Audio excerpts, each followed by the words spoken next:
Shalom. I want to start off by saying Kal Halal Yamla, Yahweh, Ba'asham, Yahushai, Ba'asham Reka Kodash. Double honors to the elders and apostles of Great Millstone for teaching us the truth and who rule well. Peace and citations unto the Akim that is spread around the four corners of the earth, spreading this word of sincerity and the truth.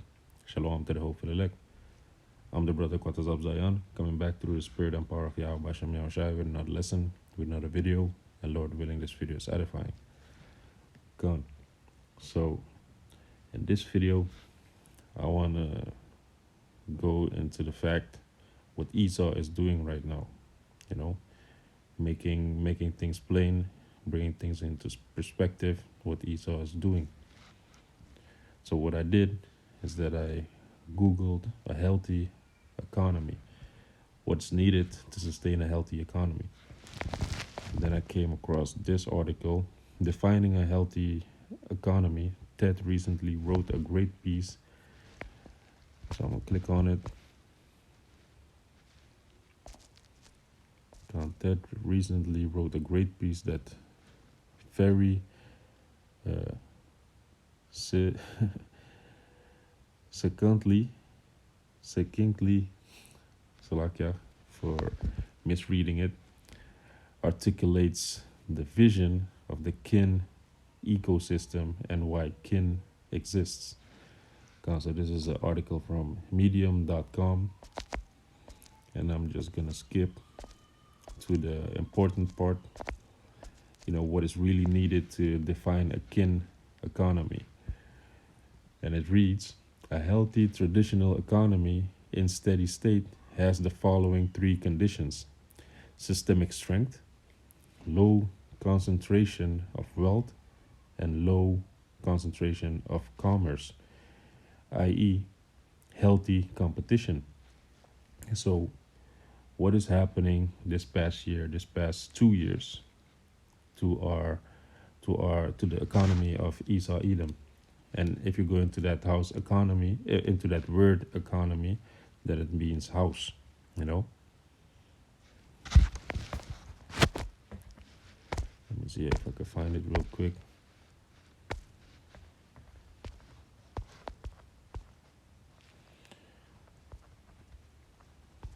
Bear with me for a second. You see, economy, 1530s, household management,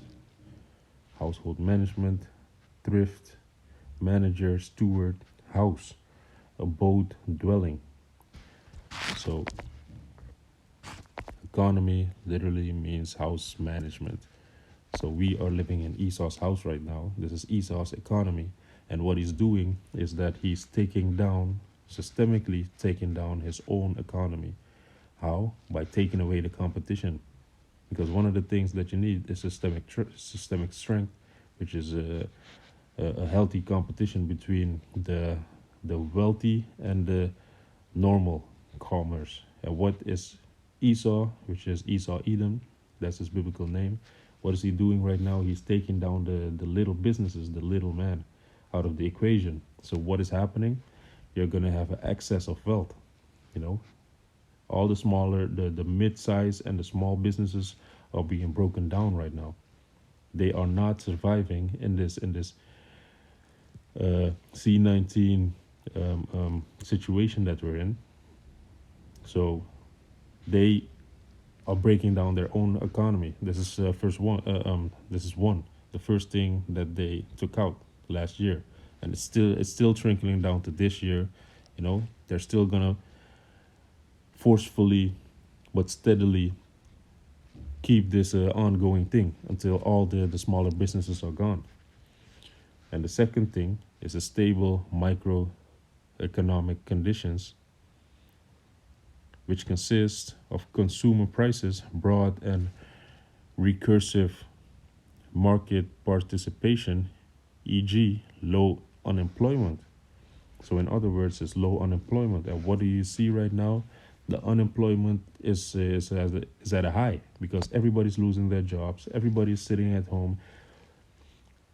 The government is supposed to basically follow the people, to have a healthy economy. The people need to work. and then the economy, the government is going to facilitate them, for thriving. But what you see right now is that people are being laid away. They're sitting at home, and they have to be dependent on the government for these stimulus checks. So this is the second box that we can check. The first one, he did it. He started with it last year, and now that this is a low unemployment, high unemployment actually, which the situation is right now. This is the second box that we can check that this devil is breaking down his own household, breaking down his own economy. So going to the third one, which is a healthy macroeconomic conditions, which goes into high liquidity in currency with low validity. And if you look up that word liquidity, it says the availability of liquid liquid assets to a market or company. Liquid assets, cash. So you have to have assets to back up what you have, to back up the cash that you have, because cash is supposed to be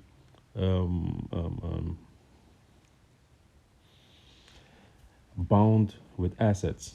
If you have a company that owns pipelines, for example, those are your assets in your company.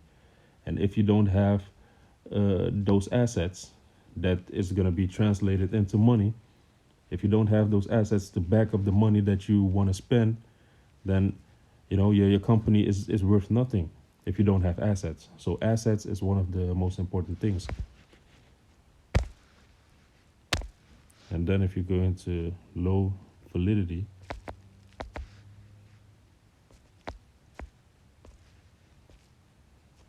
and you look up that word, and it says liability to change rapidly and unpredictably, especially for the worse. So you shouldn't be liable to have fluctuations constantly. So that's what it means to have low validity, not fluctuating. But what do you see right now in the stock market?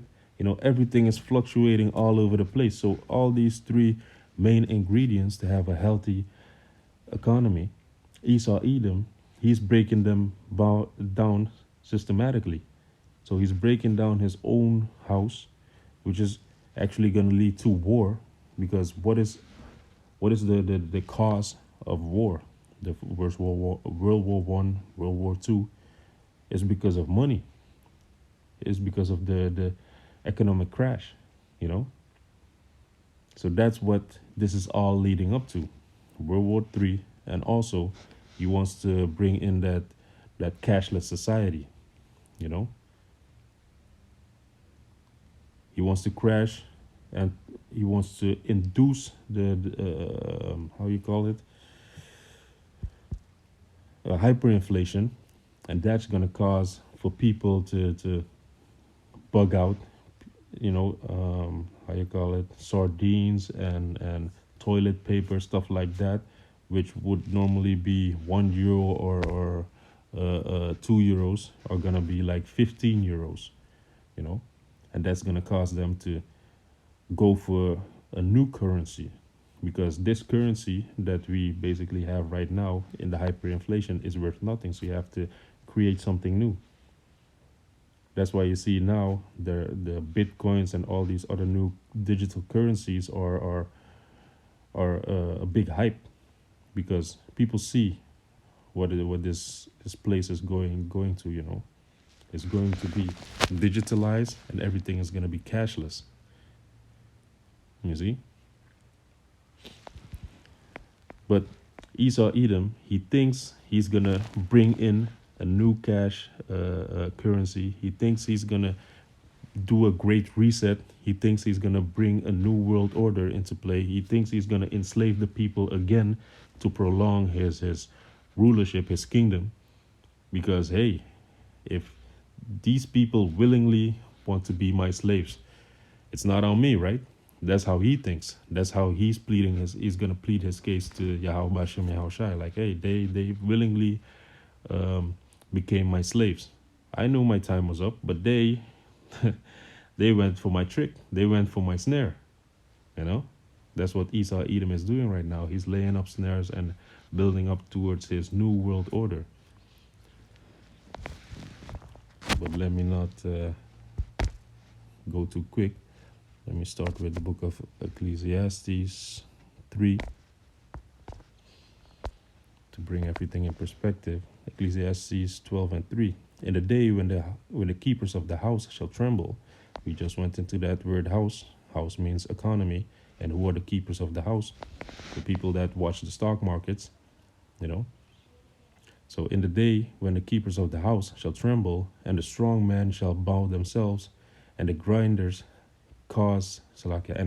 cease because they are few, as we were going into, you know, the unemployment rates are higher right about now. So you have the grinders, the workers, they are few, you know, the grinding is ceasing. And those that look out the windows be darkened, the ones that wanna forecast what the stock market is gonna do, the predictors. You know, that's what it means to look out the window, to see in the future, you know, to see what's coming.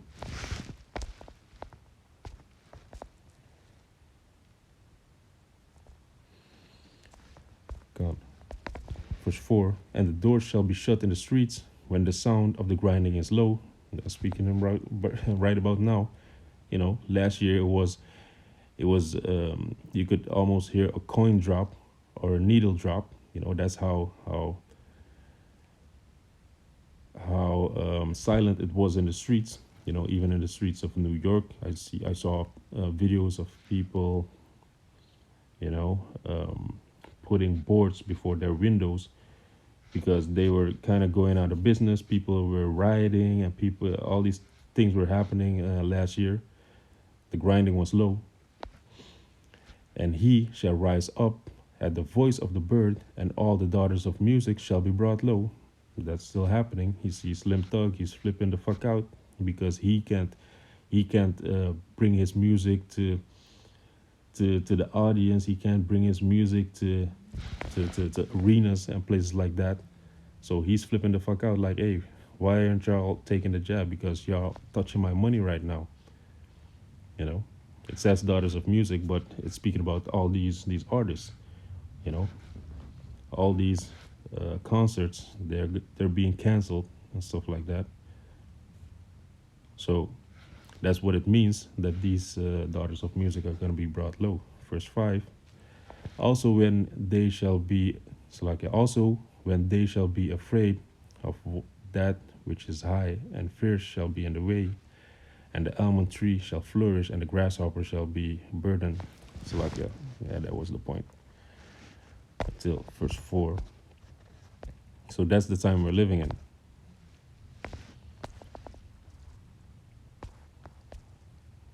That's the time we're living in, that Esau Edom, he's breaking down his own household. He's breaking down his own economy. He's bringing the grinding to a cease, you know. And that's how he wants to create order out of chaos, because he's creating the chaos, and then he wants to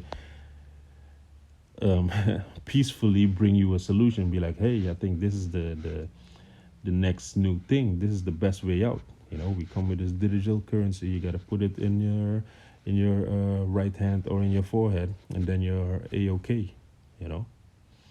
So he wants to do that. Let me see. If I can find it real quick. In the book of Maccabees. It's First Maccabees.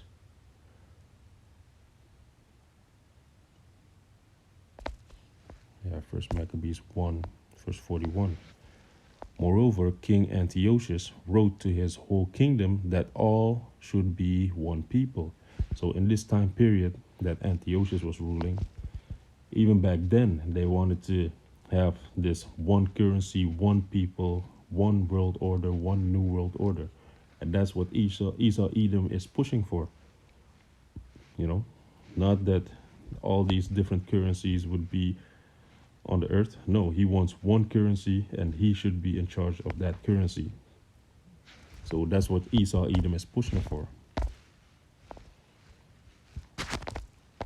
Go to the book of Job. Let me go to Revelation first. Revelation 12, verse 12. And it says, "Therefore rejoice, ye heavens, and ye that dwell in them. Woe to the inhabitants of the earth and of the sea. For the devil," which is Esau Edom, because that word devil goes into calumniator, goes into false accuser, and one that sides with Satan. And who is that? Who is that person that always sides with Satan? Who is that satanic person that pushes that vibration? That's always been Esau Edom, the white man. So for the devil is come down unto you, having great wrath, because he knoweth that he had but a short time. So Esau Edom is making himself ready to make that move because he knows that he has but a short time. So he's gonna scatter and do all these things, crash his economy. He's making chaos so that people will flock to his solution. Don't forget that. But this is what the Lord is gonna do. Let's go to the book of Job. Job 20, verse 23. And it reads, when he is about to fill his belly, Yahweh shall cast the fury of his wrath upon him, and shall rain it upon him while he is eating. So when Esau Edom, he thinks, okay, now I'm in a good case. People are flocking to this chip, the mark of the beast, the MOTB, and everything is going according to my plan. That's when the Most High is going to be like, he's going to bring his wrath upon him, and he's going to rain fire and hailstone and these nuclear missiles upon him while he is eating, because Yahushua is going to come when that World War III comes, when these missiles come, because Yahushua is going to be in the fire doing damage also, and Yahushua is the person that everybody ignorantly calls Jesus. You see? So that's what we're going to do. In the time that he thinks, okay, he's in a good case, the kings and the princes of Esau Edom, they are going to be slapped in chains. They are going to be the ones that are going to be enslaved, because they are the ones that want to enslave everybody, and mainly the so-called blacks, Latinos, and Native Americans, which are the Israelites, the descendants of the children of Israel, the descendants of Jacob. Those are the people that he wants to perpetually have in slavery, But that's not going to happen, because the Most High is going to bring his wrath upon him, and this is what the saints are going to do to the elites that have this plan of this new world order, this plan of enslaving everybody. Let's go to the book of Psalms 149.